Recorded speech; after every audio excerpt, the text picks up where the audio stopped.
Welcome to Waypoints, the podcast of fly fishing travel. With helpful travel tips, news and events, destination profiles, great stories, and expert advice from seasoned and experienced traveling anglers, this is your backstage pass to the world of fishing travel. Waypoints is fueled by adventure and brought to you by Yellow Dog Flyfishing, a hands-on specialty travel and booking company that delivers the industry's very best insider knowledge, logistical support, and trip preparation. Freshwater or saltwater, international or domestic, Yellow Dog has you covered. And now your host, Yellow Dog founder and director, Jim Klug. Patagonia is a vast, remote, and largely uninhabited region that straddles both Argentina and Chile, collectively encompassing over 300,000 square miles of pristine mountains, rivers, grasslands, and prairies. While strangely foreign in many ways, Patagonia is also eerily familiar to so many anglers, offering a landscape with endless similarities to the American West. The routine comparison to Idaho, Wyoming, and Montana, with open spaces, endless skies, and rugged, untouched landscapes, is of course fitting, since both areas are nearly equidistant from the equator. And the similarities certainly extend to the trout fishing as well, although those who regularly fish in Patagonia are fond of describing the area as what the American West must have been like 100 years ago. Stretching more than 1,000 miles through southern Argentina and spilling across the border into Chile, Patagonia is larger than the state of Texas, an area that is isolated, unspoiled, and magnificent. With only 5 people per square mile, Patagonia is still one of the most secluded locations on Earth, a place where the fish and wildlife far outnumber the resident human population. Patagonia River Guides is American-owned and operated by Rance Rathie and Travis Smith, native Montanans and lifelong fishermen who have been guiding anglers professionally since their teens. In this first episode of a 2-part series on fishing in Patagonia, we're sitting down with Travis and Rance to talk about their start in the industry and how, after first cutting their teeth on the rivers of the Northern Rockies, their passion for fishing and guiding led them south to Argentina. There, they saw the opportunity to bring their Western U.S. guide skills to a part of Patagonia that, at the time, was still largely untouched and undeveloped. Their goal was to build the most comprehensive and professional fly fishing operation in South America. Now, more than 20 years later, Rance and Travis have built their Argentine business into an absolute force in the world of destination angling, along the way cultivating a loyal clientele and an amazing staff of Argentine employees, guides, and managers. And as career professional guides themselves, Travis and Rance understand that the right guide can make all the difference between an average trip and the trip of a lifetime, which is why they have built and maintained one of the finest guide staffs in the industry. Travis and Rance, welcome to Waypoints, and thanks for making time to be here. Thank you, Jim. Thanks, Jim. Great to be here. Well, it's good to finally sit down with you guys. We've had a lot of people asking us for a long time now, when are you guys going to do an episode dedicated to fishing in Patagonia? And it's for sure been overdue. And we finally have you guys together here in Bozeman in the studio in one place, and obviously a lot to talk about. We have so much great content and information to cover. We're going to be doing our first ever 2-part episode. There's so much about Patagonia we can discuss, and we certainly want to give it the attention it deserves. And we're going to get into the how, when, where, and why of fishing in Argentina. And we're going to touch on a lot of that information about specifically fishing in Patagonia. But before we get to that point and talk about all those things, I want to ask you guys a little bit about your backgrounds, where you're from, where you grew up, that sort of thing. Rance, let's start with you. Thanks, Jim. So I was born in Melrose, Big Hole River. You guys know that well. Ended up growing up in Sheridan with Travis. Along the way, went to Montana Tech, got an engineering degree, and guided my way through university. Guided on the Big Hole, Beaverhead, Jefferson, that whole river system, and then heard stories about Patagonia. Was fortunate growing up to have Travis as my best buddy. We guided together. We dated the same girls and many times and fought the same guys too. So it's fun to have him still as a partner, but that's really how I got started. You know, family in the industry. You guys know my grandfather was a guide. My father was a guide. Mom owned a fly shop. So there's a little bit of family heritage and history there. And it seems like it was sort of destined to be in the fishing industry. Well, that's pretty cool. I mean, it's a multi-generational story of fly fishing that you said it started with your grandfather and really kind of a storied part of the U.S. West here in Montana. Grew up at a young age. Who kind of taught you to fish? When was the first time you held a fly rod? Do you remember that? Yeah. So I'm actually lucky. My parents separated when I was young. And so I had my father as sort of this badass outdoor outfitter. And then I had my stepdad, who was the sort of guy that took all the time and really taught me. So I got it really both ways from two dads, one from the technical sort of outfitting side and one from the we don't care, this is just fun fly fishing side. And so I was lucky to learn from both of them. I remember my first fish I ever caught on a fly rod. My dad strung me up a rod at the Ennis Kids Fishing Derby. Pond was surrounded by kids dunking worms, and my Which dad still goes on today, by the way. Yeah, it's still a big deal. And so I pull up there and they've all got their rods or their fishing rods and worms and stuff. And he pulls out this 9-foot 6-weight fly rod. And he said, you're going to make me proud here today, son. And I've looked at this thing and start whipping it around. I have no idea what I'm doing. And the embarrassment of the whole thing, everybody's looking at me like, well, look at this kid whipping this thing around. I didn't win the competition, but that's my earliest memory of fishing. Holding the fly rod. Yeah. Nice. And Travis Smith, how about you? I mean, obviously you guys grew up together in small town Montana. Talk to us a little bit about how you found your way to fly fishing and who some of your early inspirations were.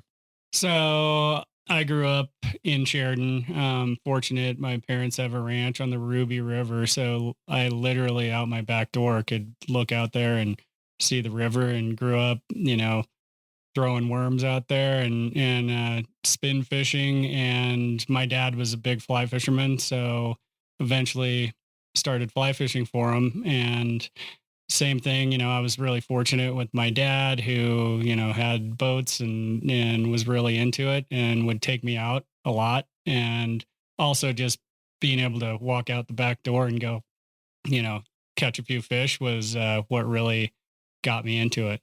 So it was great. And then, having Rance move to town, we were tight buddies and had somebody who was really into fly fishing, and we'd go out and steal a couple beers from my parents and go skip rocks on the river and catch a few fish. And it was really an awesome, childhood.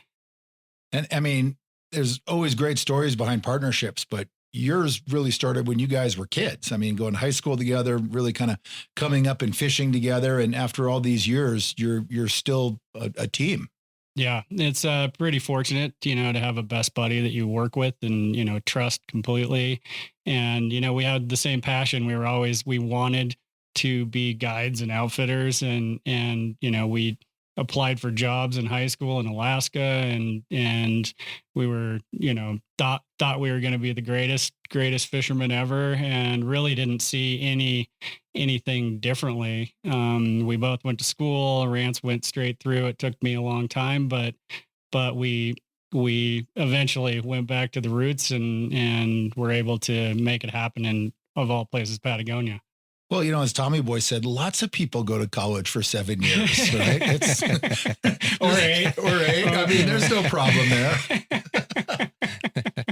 Well, talk to me about your first fly fishing industry jobs when you guys transitioned that from, hey, this is something we love to do to, wow, now I'm actually kind of a professional in this industry. What was your first job in the world of fly fishing? Well, I started working at Sunrise Fly Shop in Melrose for Uncle Lyle. Many of you guys will know Lyle. He's quite the character.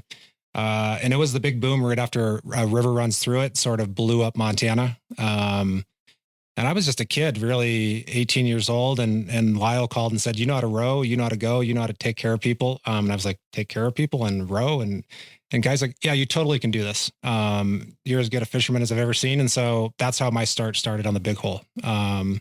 I think Travis started right about the same time. Yeah.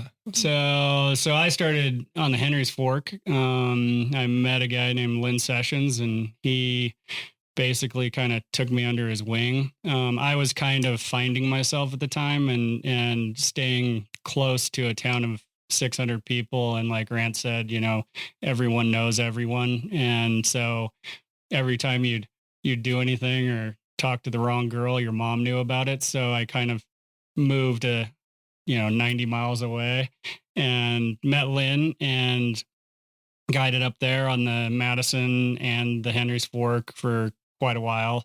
And so that was my first job in the industry. And it was really a good one as far as learning technical dry fly fishing and, all the aspects of aquatic insects. And it was a really, really great learning process. And I worked in the shop and guided, and it was really great. Paying your dues. Yeah. And Lynn was another one like Lyle. I mean, total legend in the sport. Not a bad mentor to have. Yep.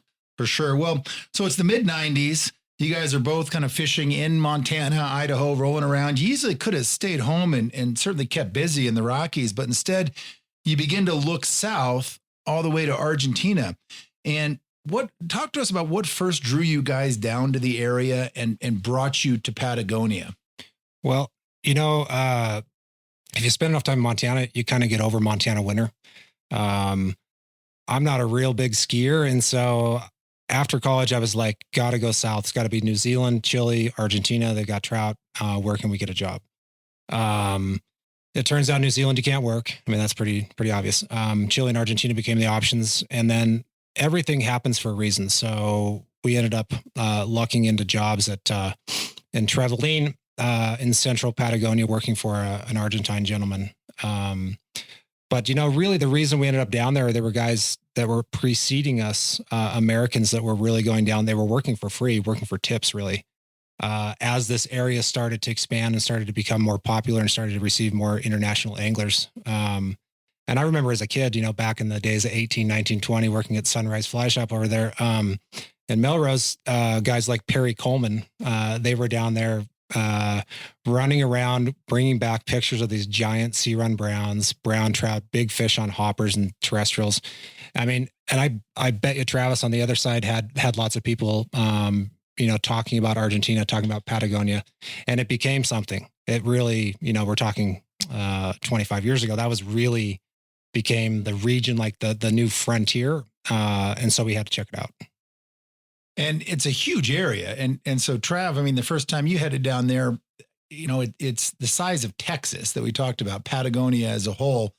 The question is kind of where do you start? How do you figure out what region or what rivers you're going to focus on? I mean, I guess at that point it was kind of about the job that was being offered, but boy, I mean, that's a huge area to cut your teeth on. Yeah. So when we got jobs down there, it was kind of like, oh, we're going to Argentina. It really didn't matter where we were going. And it was, friends of ours that had been down there had been to different areas like Tierra del Fuego and just, it was more about the experience. And we had no idea what we were getting ourselves into. And we ended up in an area, the Trevelin Esquel area.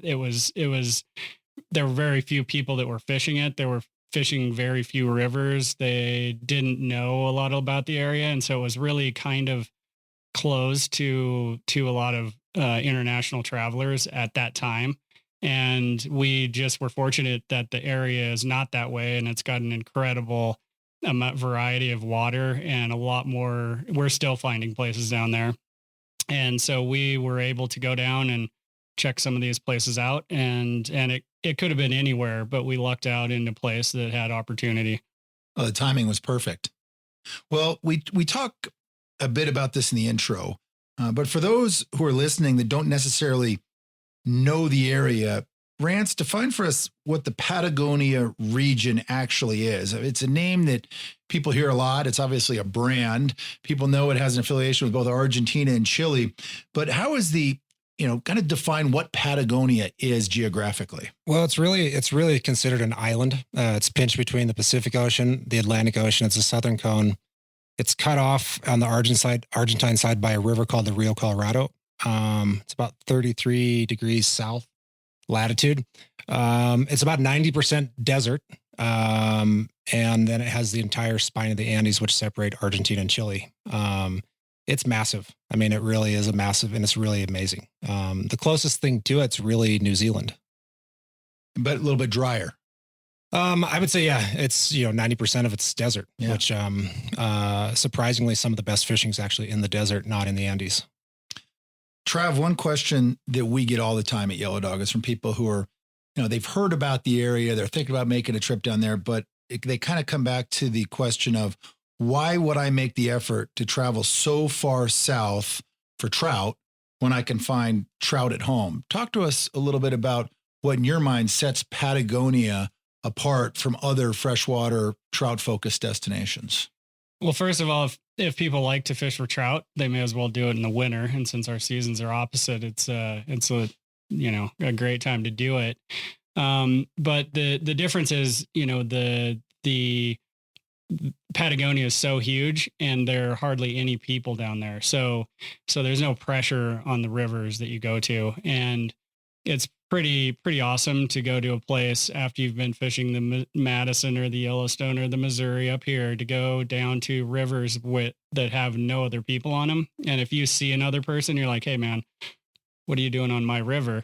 And that's what makes it great. And so, it's a great variety. It's different. It's everybody's speaking Spanish, but it's a really, really awesome place to go. And it is different than fishing in Montana. Well, one thing that I love is the saying that a trip to Patagonia is about much more than a simple fishing adventure. Explain that concept a little bit.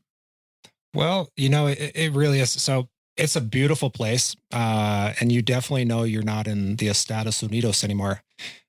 You fly into Buenos Aires and you right away, you're in a different culture, and you're in Argentina. They do speak Spanish, but it's a beautiful population of people. And I think the most important differentiation, from geographic region to geographic region, is the fact that there are Argentines there, and they are really amazing people. And it's the first thing, we fell in love with the country for the countryside.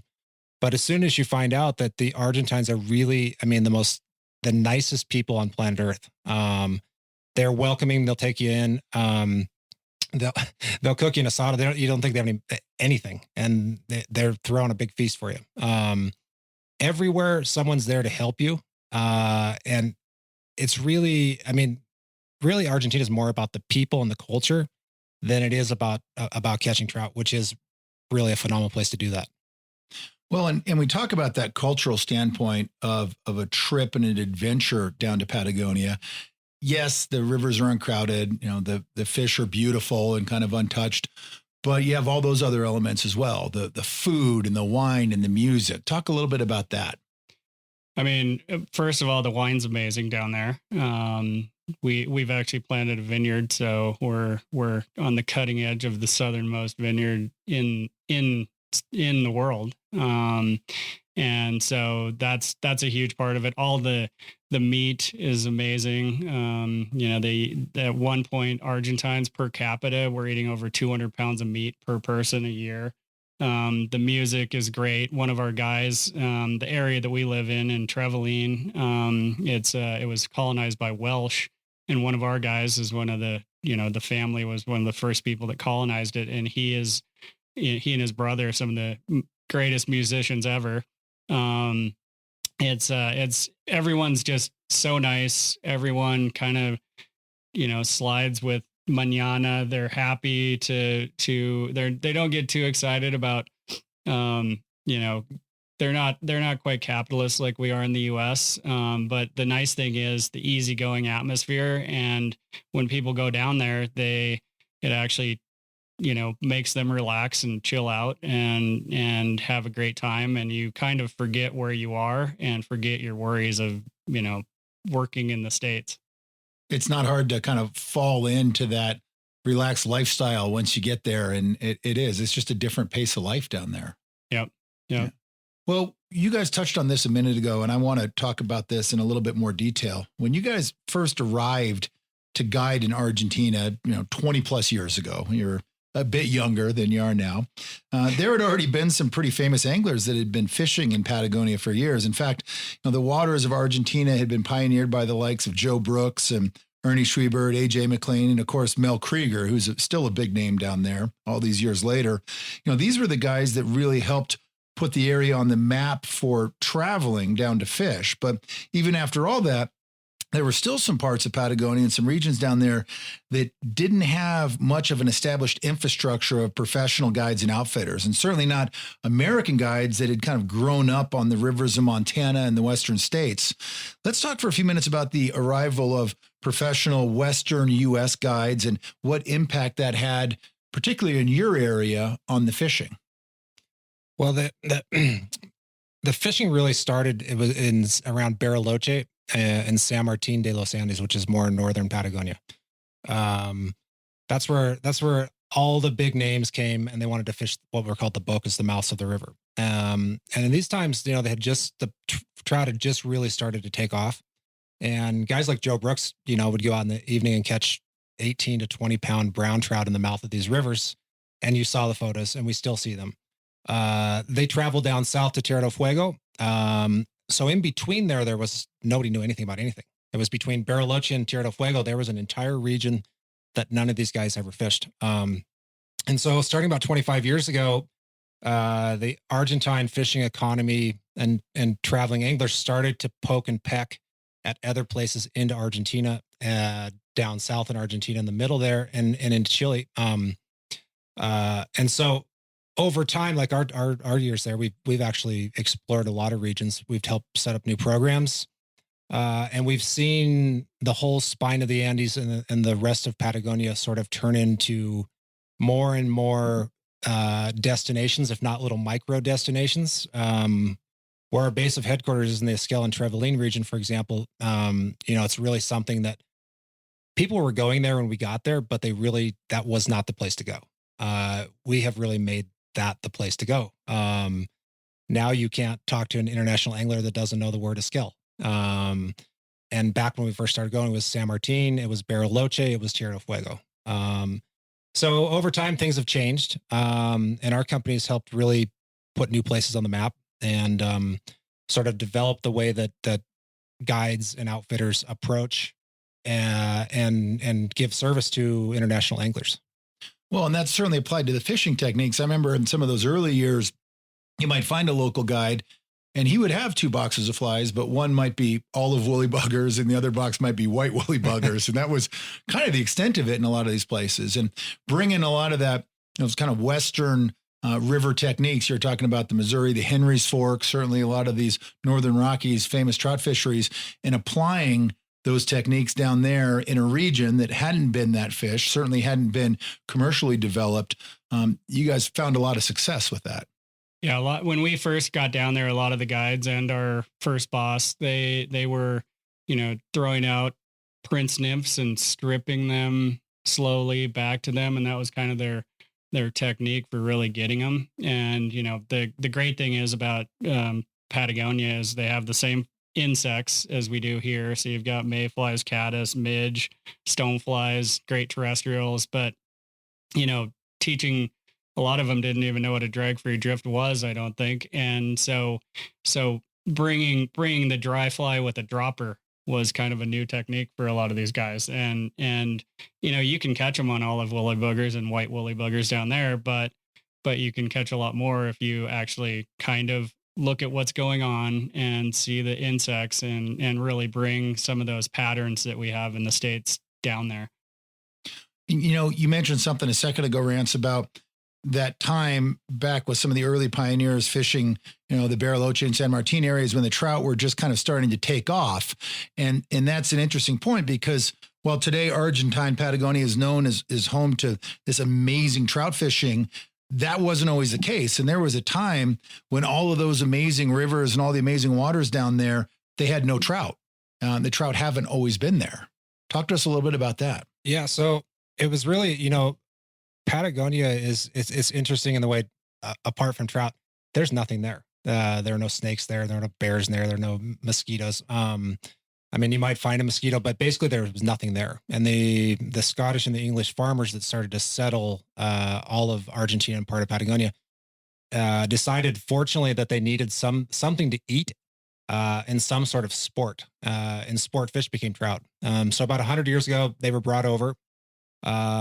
They were packed on ice boxes on horses, brought across the whole Patagonia desert, and they set up fish hatcheries in Bariloche. and started to stock and try all kinds of fish. I don't know if you guys know this or not, but they tried to plant whitefish in Argentina. They planted every species of trout. They tried smallmouth bass. They tried all kinds of species. And fortunately, what actually lived in the perfect habitat there are all the trout species, including brook trout. And that's one thing that a lot of people don't realize about Patagonia is the diversity of trout species you guys have down there. I mean, you see the pictures of the big browns, of course, and you have these healthy rainbows. You also have some huge brook trout in certain fisheries down there. And as a trout angler, that diversity is legitimate.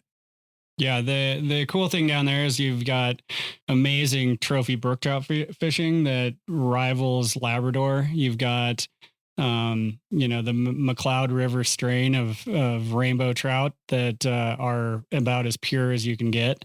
The brown trout, we have both the Scottish brown and the German brown down there.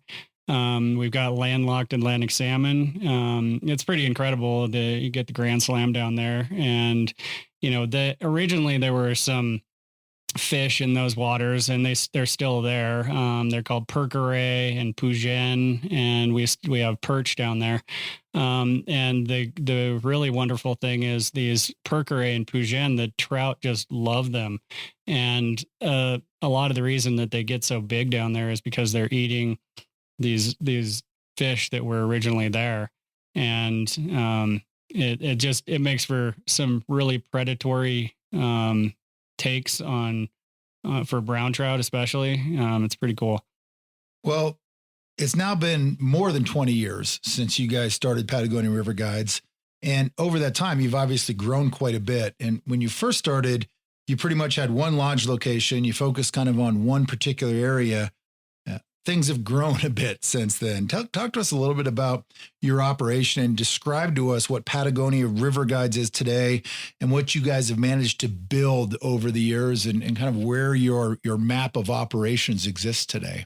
Yeah, well, it's kind of a long story, but, it was Travis and I originally, and we picked up the pieces from an organization that went bankrupt in 2001, which was the big explosion of the Argentine economy.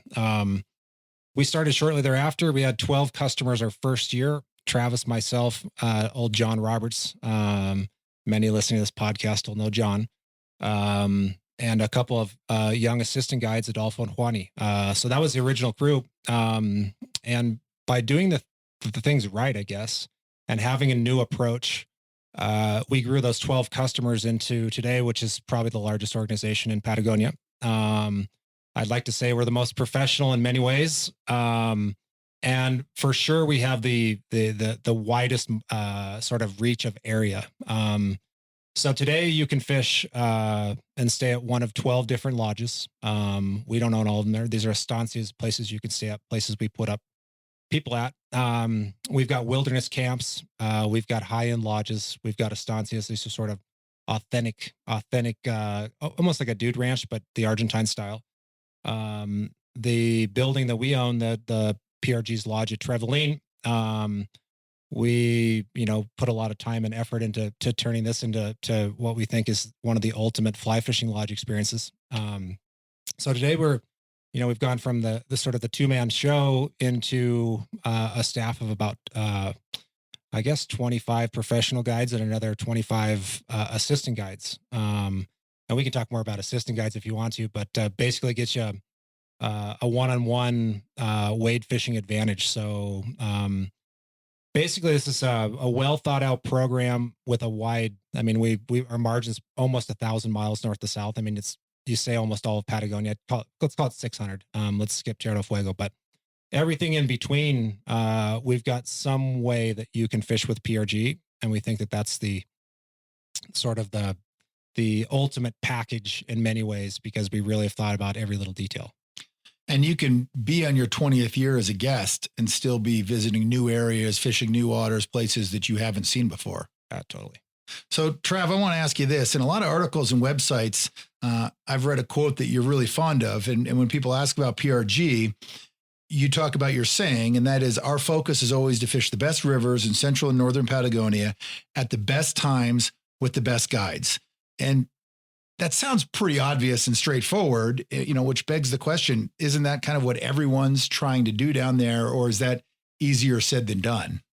It's a lot easier said than done for sure. Everyone's going to say that, but we pride ourselves in the amount of variety of water that we have at all of our destinations. And a lot of times you'll go stay at one place, and if the river's blown out, you're going to have to fish that place. We've got it set up so we have multiple different fishing places to go to from anywhere you are staying down there. And we lease tons of access. The area is so big, and the variety is so great that if it rains one day, I guess we'll talk about the regions, but the great thing about the areas that we're in is part of it's like rainforest, part of it is on the steppe right on the edge of the mountains, and part of it's high desert.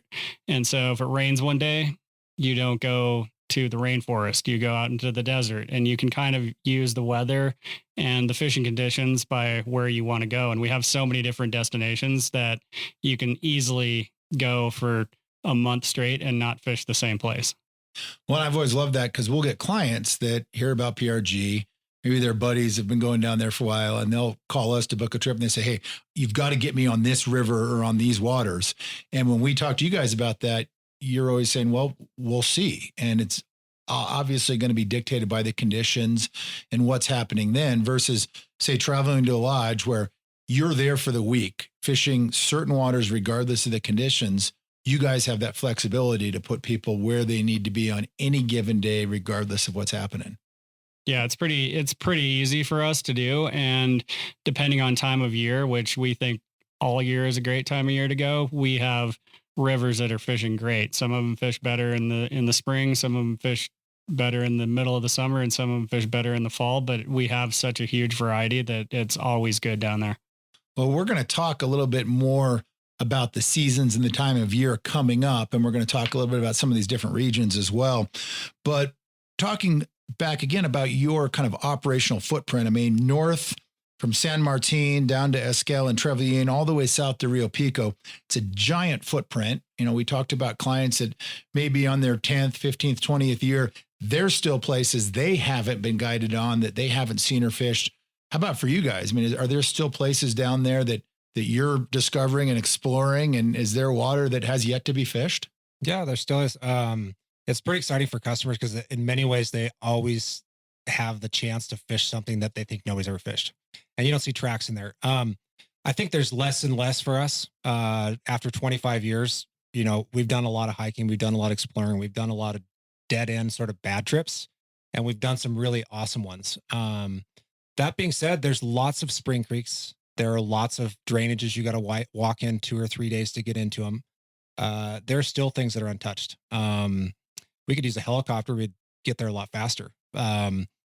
But you know, it's still a wilderness. I mean, it's still the whole province of Santa Cruz, which is south of our sort of Rio Pico region. I don't think there's necessarily a sustainable operation for a week-long program in there, but there are some spring creeks and there are some rivers in there that'll blow you away. And they're not on a map. You might find a trickle on Google Earth, but you better look pretty closely. Well, Trav, describe for us what a typical day with your program in Patagonia looks like. So if you're a guest and you're traveling down for the first time, what can I expect from, the beginning of my morning till late at night? Walk us through a typical day with PRG.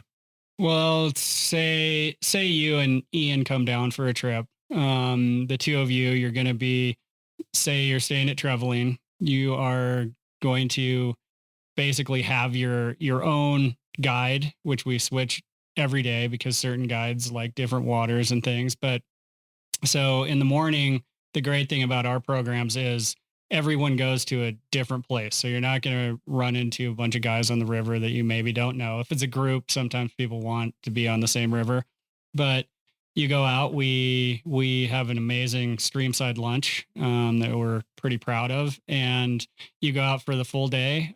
Typically you'll leave the lodge around 8 and people get back, from anywhere from 5 to 7 in the afternoon. And you get a full day of fishing in. And depending on which destination you're going to, it could be 15 minutes or it could be an hour, depending on, if you're going to the rainforest or the steppe or the desert.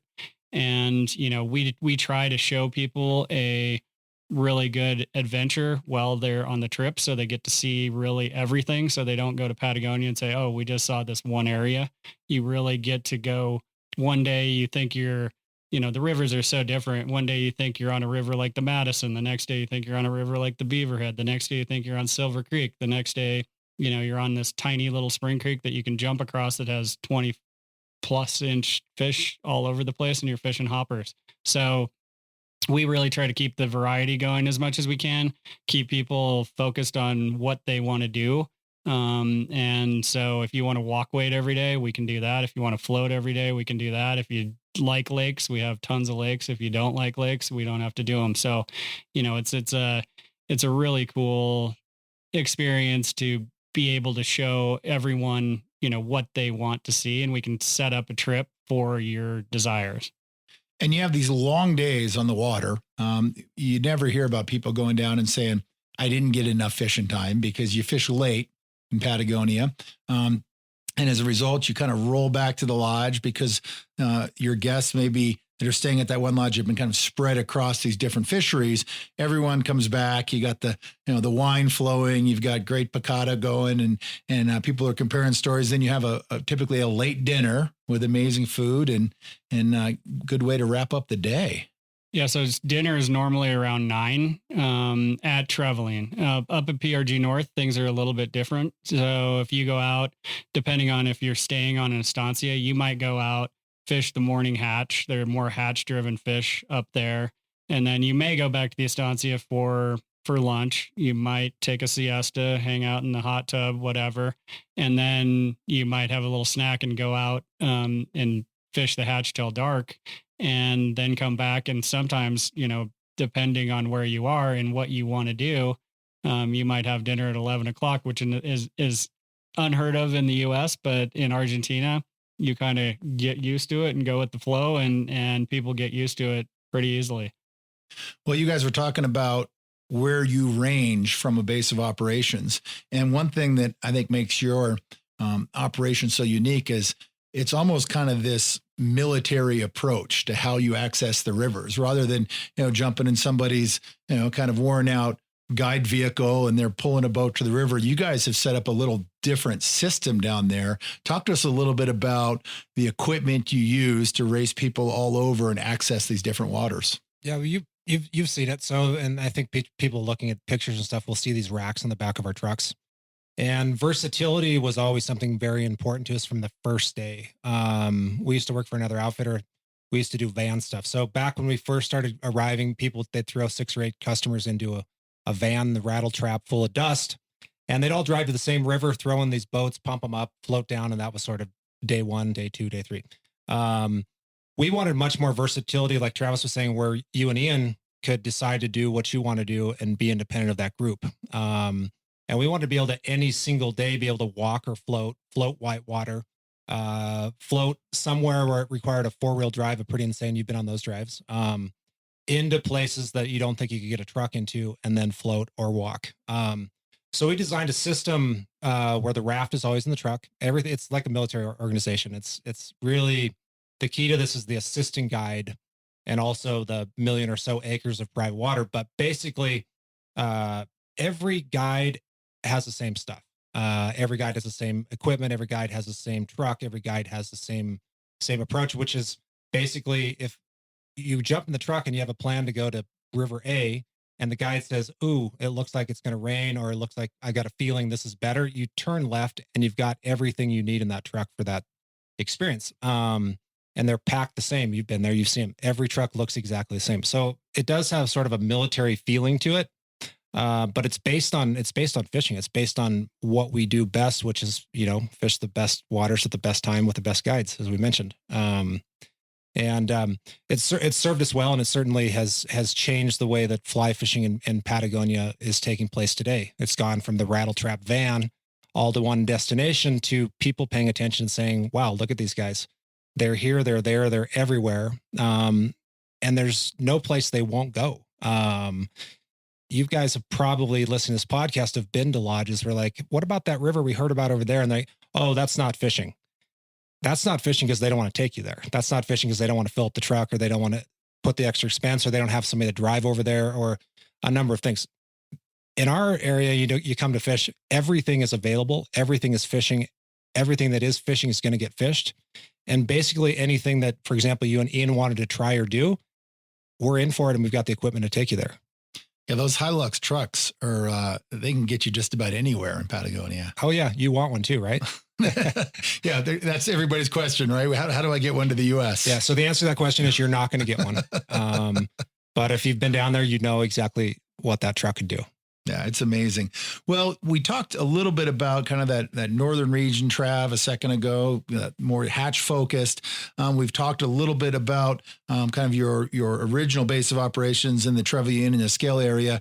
And then to the south, you have Rio Pico, which is an area that a lot of people just don't know much about. And it's still, when I go down to Rio Pico, I still feel like I'm kind of stepping into the Wild West a little bit. The small town, the great Gaucho bar that we used to hang out in, and all of those wide open fisheries down there. Talk to us a little bit about Rio Pico.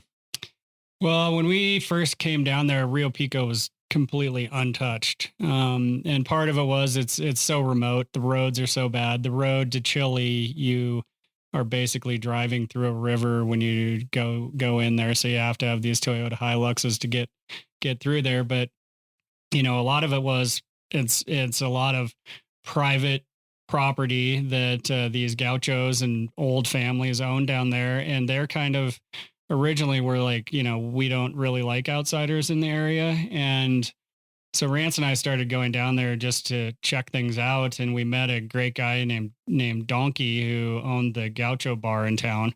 Still one of the greatest fishing bars of all time. Yeah. I mean, an amazing spot. And Donkey was just a great guy. He's not the best mathematician. So beers would be, 1 peso one day and 5 pesos the next day. And, some days, but we went down there and we met him, and we're exploring and trying to get on properties and trying to figure things out. And I mean, a lot of the ways to get to rivers down there are, horse and cow trails. And so, we're good Montana boys and like to have a few beers now and then. So we hung out with Donkey quite a bit. And eventually people heard about these gringos that were, spoke broken Spanish and were really nice guys. And they would buy drinks when you came to the bar. And so through Donkey and our big group of gaucho buddies that we have and still have, we found amazing fishing spots, and we'd have people ride their horses in 20 miles to town, and they'd drink with us all night and say, "Hey, I've got this little piece of water and it's got fish in it." And we would go check it out the next day. And sure enough, we were fishing some stuff that I know no one had ever fished before. And it was really, really awesome exploring that region. Yeah, totally. I've had the opportunity to do a couple of those trips with you guys where they literally started with a conversation late night at Donkey's Bar. The next day we'd be driving to some far off piece of property and hiking into a creek and being with you two doing it. We're like, we have no idea what we're going to find. We haven't been on this water before. Right. Let's see what's out there. That pretty amazing adventure. Well, and that's what's great to have guys like you come down, and when it's like, "Hey, Jim, we're not sure if we're going to catch anything, but there might be some big ones in here, and it might be lights out." And half the time down there, it was lights out because no one had ever cast a fly in there, and no one had used the, correct techniques. And, the only guy that caught a fish out of there was the gaucho that lived next door and only rode a horse to town. Well, and the fact that stuff is still out there is pretty amazing. And that brings me to this question. In your opinion, 25 years in to this life that you guys have been living, has the fishing changed a lot down there, in your opinion? Have you seen, a big swing from the way it used to be to the way it is now? Not really. I personally think that it's still about as good as it gets. The one difference is, partly our fault because we opened up a lot of those areas. There are more people coming down there, but the way we run things, we try to keep a minimal amount of people at every location, and try to keep it as wild as possible. We by having all of this this private access that we have, and being the only ones that are able to fish a lot of places, we're able to rotate things. We have one of our rivers. We have over 60 kilometers of the thing. It's a walk wade Spring Creek, and I mean, a lot of it doesn't get touched all year. So the great thing is people can come down and they're fishing stuff that really has not been fished all year, and it fishes great pretty much every time. So, the same thing with the bigger rivers. It's like, doing the Yellowstone, as I mentioned earlier. Imagine being the first boat down the Yellowstone every day. And, the chances of catching that bigger fish that, didn't see a fly is a lot better. And, in Montana, every guide's racing to be the first one down the river, and you don't have to do that there. Yeah, I think the other thing to bring up that's really important is that in Rio Pico, just that place, for example, since we started bringing anglers in, and since these gauchos started understanding they had something, the fishing's gotten better. They're taking better care of their property. They're taking better care of the resource. We've also seen an increase in guarda de pescas, fish cops. And we have, actual fishing licenses, and we have controls, and we have people taking care of the resource. And so in many ways, with our sort of what we talk about private water program, which, a gaucho will get a rod fee. These guys, they live pretty simply, and they sell cattle or they sell a few sheep once a year. And you look at him and you're like, whoa, this dude, look where he lives, look what he's got. And imagine what a $50 bill feels like to him. And imagine what he thinks when he says, look, if I've got some big fish in this river, these guys might stop in here again next week, next month, next year, and $50 goes a long way. And so it's changed, I think, for the better. I think in many places, the conscious conservation effort has gone a long way, and we've been a pretty big part of that.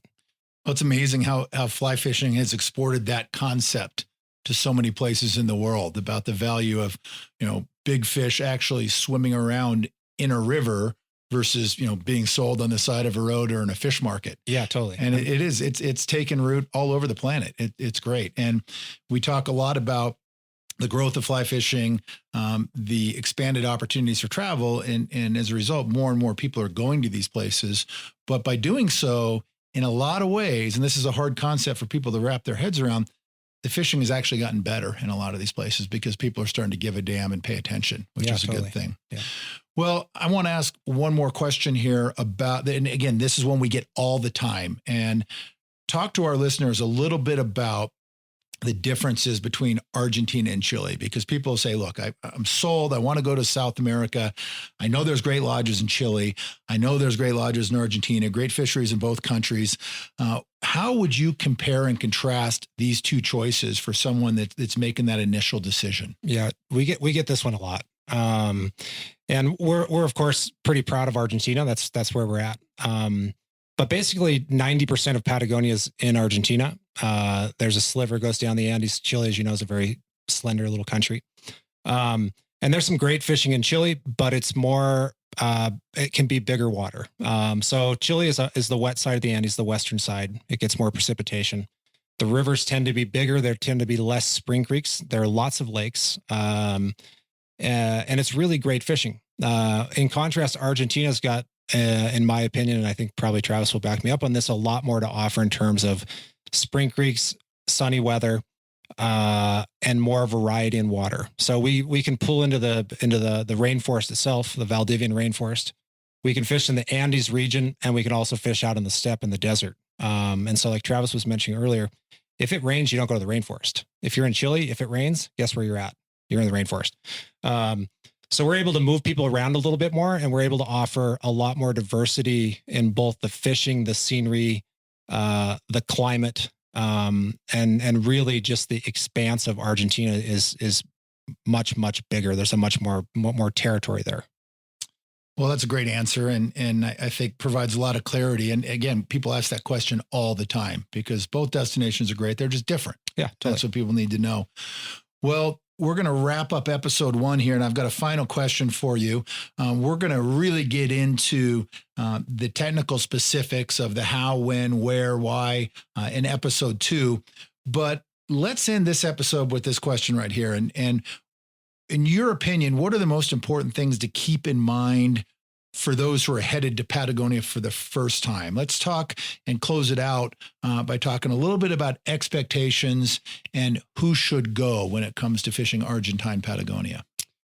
Well, the great thing about Patagonia is we have such a variety of water that anyone can go. And so it's if you're a first time fisherman, which we've had a lot of them, a beginner, we have amazing guides who can teach you how to do it. We have, a lot of people that come down here, they're just fall in love with fly fishing. We've also got, if you're an expert fisherman, it's perfect for you as well. The great thing is, you want to keep an open mind, and, especially if you are not a lake fisherman, say, some of the lakes down there have incredible dry fly fishing with huge terrestrials, and it's not like fishing a lake around here with chironomids.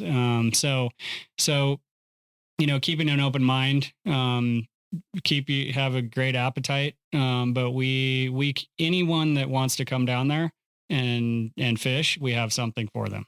It's great. I mean, literally, this is a place for families. This is a place for older folks that can't walk that well. We can float. This is a place, like Travis said, for experts. This is a place for anybody. I wouldn't rule anybody out that said, you say who shouldn't go. I might say the guy that shouldn't go would be somebody that's, likes to fish egg flies in Alaska, and stand in a run and just haul in 20-inch after 20-inch fish on an egg fly. If it's about numbers, and it's about just stacking up numbers of big poundage of fish, and there are some of these guys, we've had them before. And that's really the only thing is you've got to fish for them. You got to walk, you got to travel, you got to float, you got to move around. And you're not going to just stand into a run and plunk down some eggs and just rip out these big fish. And so that, I would say that's probably the only person this is not right for. Everybody else, from families to,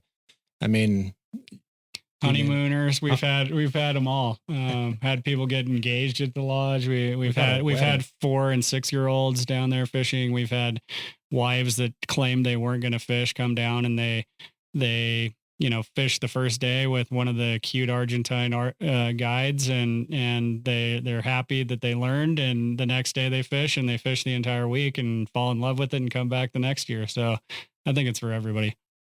That's awesome. Well, boys, this has been great. Thank you so much for sitting down in what is the first of 2 episodes.